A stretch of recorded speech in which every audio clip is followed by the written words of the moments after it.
2024 के मुकाबले से पहले अपोजिशन इत्तेहाद को महाराष्ट्र में बड़ा झटका लगा है। एनसीपी में नंबर 2 का कद रखने वाले अजीत पवार ने चाचा शरद पवार से बगावत की और महाराष्ट्र की शिंदे फडणवीस सरकार में डिप्टी सीएम के तौर पर शामिल हो गए। अजीत के अलावा उनके 8 करीबी अरकान असेंबली को भी वजीर बनाया गया है।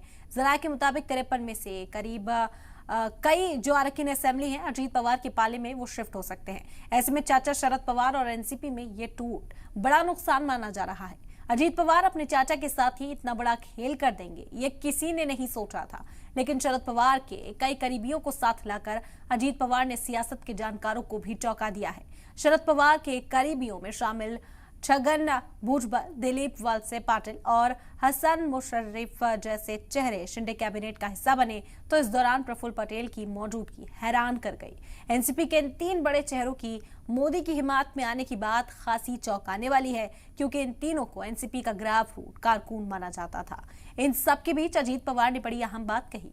अजीत पवार ने कहा कि एनसीपी बनी रहेगी और पार्टी के सभी अरकान असेंबली शिंदे के साथ हैं और वो एनसीपी के चुनाव निशान पर ही चुनाव लड़ेंगे। अजीत पवार के पाला बदलने पर एनसीपी में खलबली मची है। वहीं शिवसेना उद्धव गुट के लीडर संजय राउत ने दावा किया है कि उन्हें इसकी भनक पहले से थी।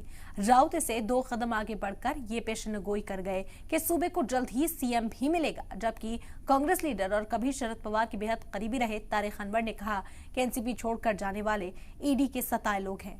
सवाल ये उठ रहे हैं कि क्या बीजेपी के मिशन 2024 के तहत ये हुआ और अब अपोजिशन इत्तेहाद तार तार हो चुका है। सवाल ये भी है कि इतने बड़े बगावत की आग को एनसीपी सुप्रीमो शरद पवार को भनक कैसे नहीं लगी।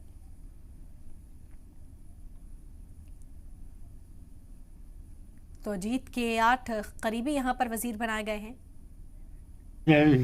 अशी एक सूचना त्यांची होती, तर त्या सगळ्याचा विचार आपण प्रमुख लोकांनी बसून करावा या हेतूनं 6 तारखेची बैठक बोलवली आहे।